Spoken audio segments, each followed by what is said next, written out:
You are listening to Bedtime Dreamy Tales. Share and subscribe to our channel. Story title: The Story of Big Klaus and Little Klaus. In a quaint village nestled between rolling hills and dense forests, there lived two men who shared the same name, Klaus. To distinguish between them, the villagers called one Big Klaus and the other Little Klaus. Big Klaus owned 4 strong horses and was known for his wealth and arrogance, while Little Klaus had only 1 horse and was known for his cleverness and good heart. Every day, Little Klaus worked hard, plowing fields for Big Klaus with his 1 horse. In return, Big Klaus allowed Little Klaus to borrow his 4 horses on Sundays.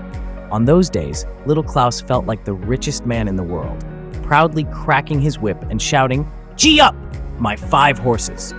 The villagers, dressed in their Sunday best, would smile and nod as they passed by on their way to church. Big Klaus, however, did not share in Little Klaus's joy. "Stop saying my 5 horses," he warned. "You only own 1 horse. If you say it again, I'll strike your horse dead." Little Klaus promised to stop, but his happiness often got the better of him. Each time a villager greeted him, he couldn't help but shout, "Gee up, my 5 horses!" Eventually, Big Klaus's patience wore thin. Enraged, he grabbed an iron bar and struck Little Klaus's horse, killing it instantly.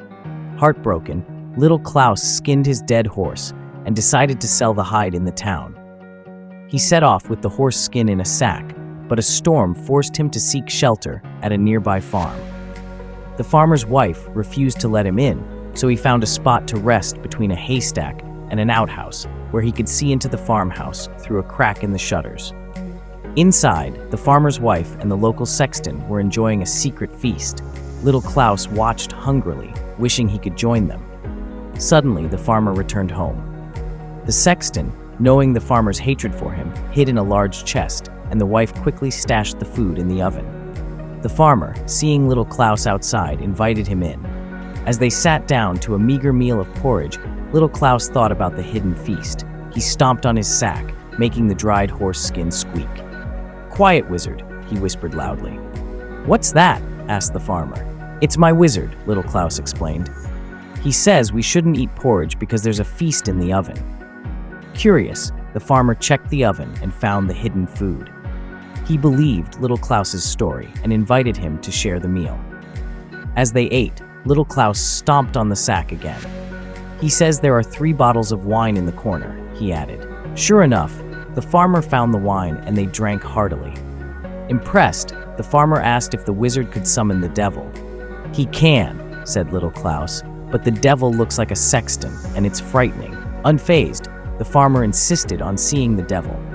Little Klaus told him to open the chest, revealing the terrified sexton. The farmer, thinking he had seen the devil, was terrified and begged Little Klaus to sell him the wizard. Little Klaus agreed, trading the sack for a bushel of money. With his newfound wealth, Little Klaus set off towards home, pushing a wheelbarrow filled with money and the chest with the sexton.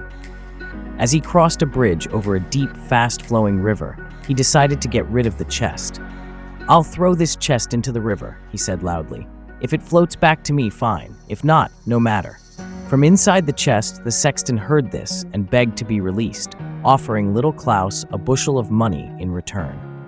Little Klaus agreed, freeing the sexton, who quickly gave him the money and fled.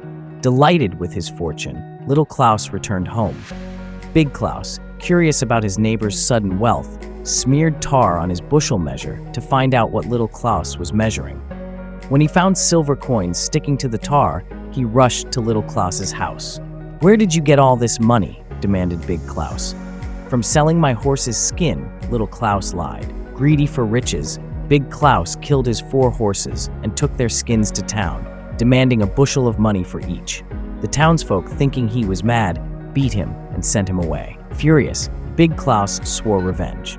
One night, he crept into Little Klaus's house, where Little Klaus had laid his recently deceased grandmother in bed, hoping to revive her. Big Klaus, thinking it was Little Klaus, struck the old woman dead. Little Klaus, discovering his grandmother's death, decided to make the best of the situation. He dressed her in her Sunday best, placed her in a cart, and set off to sell her in town. Along the way, he stopped at an inn and asked the innkeeper to give his hard-of-hearing grandmother a drink. The innkeeper, growing frustrated when the old woman didn't respond, threw the drink in her face, causing her to fall back. "You've killed my grandmother," cried Little Klaus, demanding compensation. The innkeeper, fearing the consequences, gave Little Klaus a bushel of money and promised to bury the grandmother properly.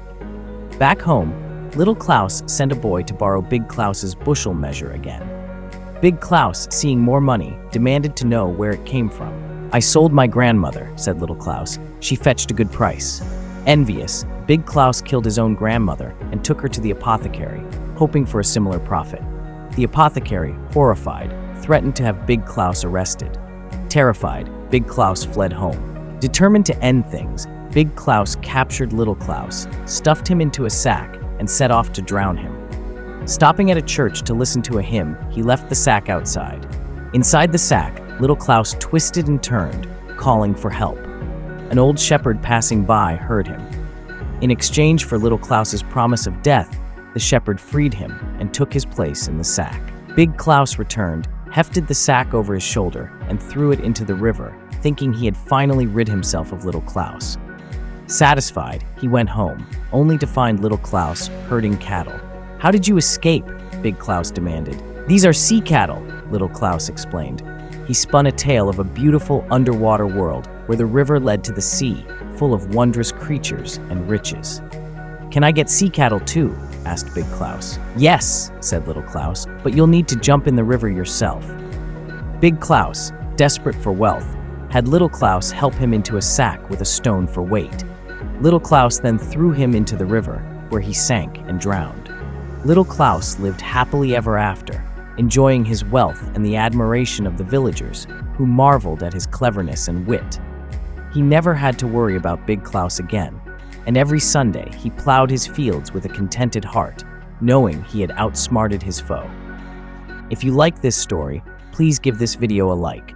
For more stories, go to bedtimedreamytales.com. See you in the next story.